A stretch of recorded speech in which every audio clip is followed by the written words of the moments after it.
Olá, trilheiros e trilheiras, tudo bem com vocês? Hoje nós estamos aqui para estudar o informativo 1008 do STF. Então, vamos começar pelo primeiro julgado, um julgado de direito processual civil. E nesse caso, o STF analisou uma controvérsia que diz respeito à norma contida no artigo 109, parágrafo 3º da Constituição Federal, no seguinte sentido: será que, para o exercício da competência federal delegada pela Justiça Comum, conforme autoriza essa norma contida no artigo 109, parágrafo 3º da Constituição Federal, é imprescindível que inexista vara federal na comarca ou no município do domicílio do segurado ou beneficiário da Previdência Social? Então, vamos compreender melhor essa questão, pessoal. O artigo 109 da nossa Constituição Federal, ele traz as causas que serão de competência da Justiça Federal.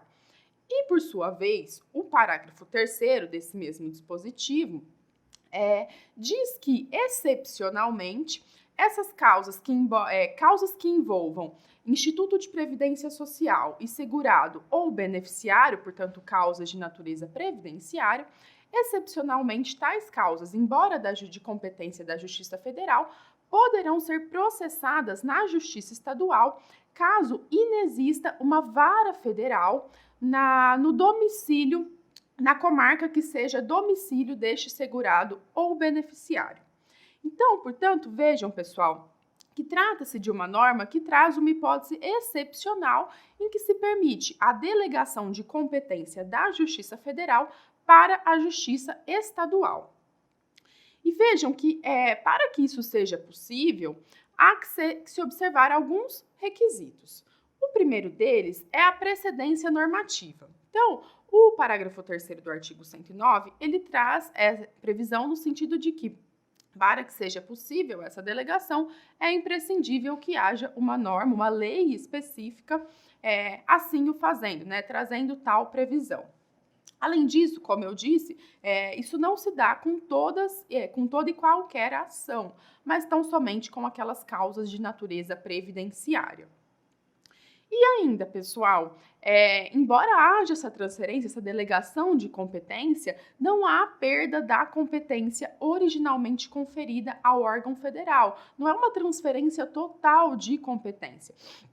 O órgão federal originariamente competente também permanece perfeitamente possível, também continua sendo perfeitamente possível que esse órgão federal continue exercendo a sua competência.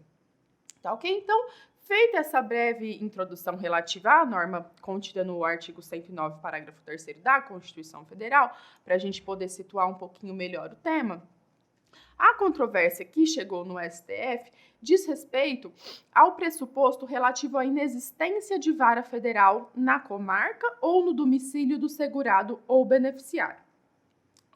Explico, A norma que estamos abordando, ela diz que, para que seja possível essa delegação de competência, é imprescindível que inexista vara federal na comarca, domicílio do segurado ou do beneficiário. No entanto, questionou-se se tal norma ela deveria ser lida de uma maneira literal, entendendo-se como inexistente uma vara federal de fato na comarca do domicílio do segurado, ou se poderia ser feita uma leitura mais ampla, entendendo-se que bastaria a inexistência de vara no município do domicílio do segurado. Lembrando, pessoal, que comarca e domicílio são conceitos diferentes. Uma comarca é aquele território no qual o juiz de primeiro grau vai exercer a sua jurisdição. E, portanto, uma comarca ela pode abranger um ou mais municípios, a depender de diversos fatores: extensão territorial, número de habitantes, volume de demanda processual e assim por diante. Então, comarca não se confunde com domicílio. Feita essa ressalva, voltemos ao questionamento. Essa inexistência de vara federal, ela se dá em relação à comarca ou ao município do domicílio do segurado ou beneficiário? E o STF entendeu que, no sentido de que essa norma prevista no parágrafo 3º do artigo 109 da Constituição pressupõe a inexistência de vara federal na comarca do domicílio do segurado.